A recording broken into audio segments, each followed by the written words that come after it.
Hi guys, thank you for watching Oriental Explorer. Have you already watched part 1 of our trip, driving around Japan in 6 days? If you haven't checked it out yet, please check it out. And this is part 2. Stay tuned.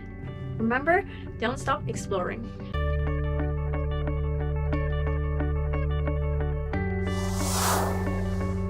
We wake up in the morning and the weather was so nice. We went for a morning onsen.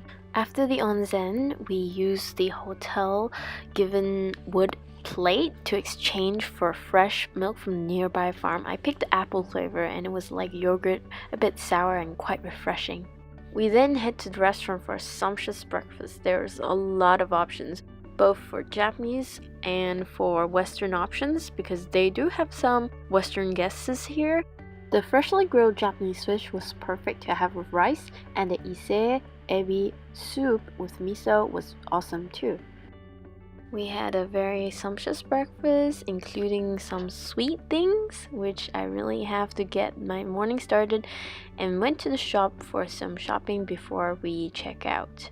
It's a custom to get souvenirs when you travel somewhere in Japan for your friends and family. The most popular souvenir here is the salt sable cookie, and there are a lot of options for you to browse to consider bringing home. We got the peach sake, which my family felt was tasty last night, and since we've reached a certain steps, we also got a box of free cookies. We then drove past the sea and mountains to reach Matsusaka, a city somewhere in the MIHO prefecture.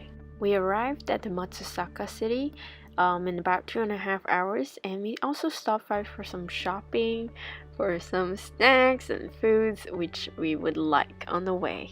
Since we're at Matsusaka, which is famous for its Wagyu beef, we went to Yakiniku for lunch. This shop uses real charcoal to grill. This is the original shop of Isshobin, and it also has some sister shops which are more new and nicely furnished. We ordered a premium steak, and you can have it with just salt and it already be very delicious. Wagyu beef is known for its fatty texture which melts in your mouth.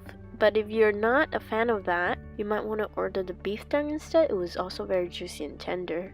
Enjoy with rice or over a wrapped lettuce, which would reduce the oiliness and makes it more balanced. Since we're in the Matsusaka city, we also visited its symbol, which is the Matsusaka Castle Ruins. It was built around 430 years ago and ruined by a typhoon, so it was not ruined by war.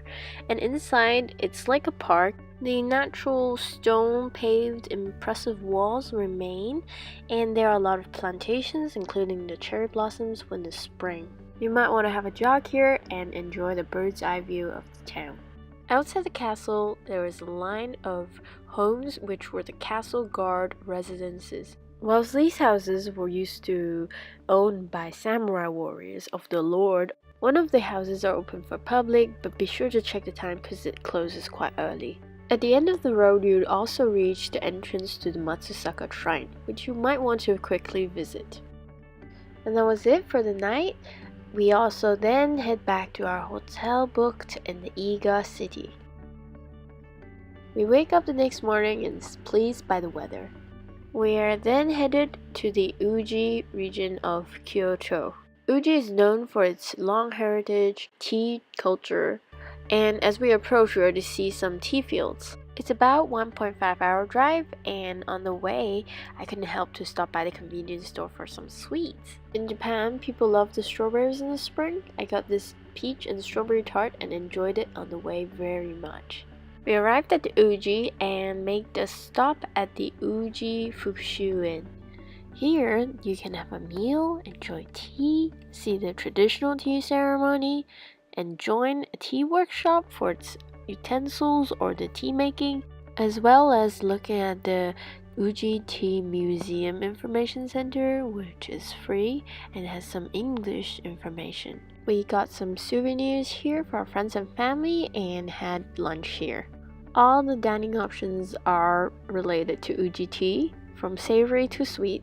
I ordered the Uji Kanji meal set. You can have the porridge with the green tea salt and have side pickles to pair. The taste is very delicate and refreshing. We also ordered the Uji tea soba set, which is hot one, and it comes with few sides. Food here not very seasoned for you to taste the green tea flavor.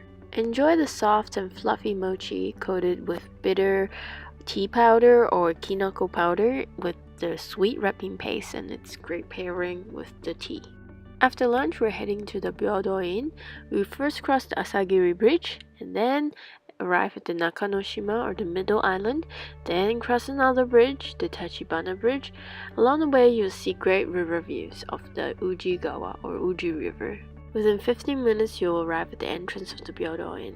The temple dates from the 11th century and was built to emulate Buddha's palace in paradise. And why it's so famous is also because it's replicated on the back of a 10-yen coin, a coin that all Japanese would use every day. You can pay a small fee to enter the interior of the Phoenix Hall to see the Buddha statue, or you can learn about it and see different parts of the replica of the interior inside the museum. Sorry, no photos in there. We quickly toured the other halls and temples and appreciated the scenery before we hit the shopping street right outside the main entrance.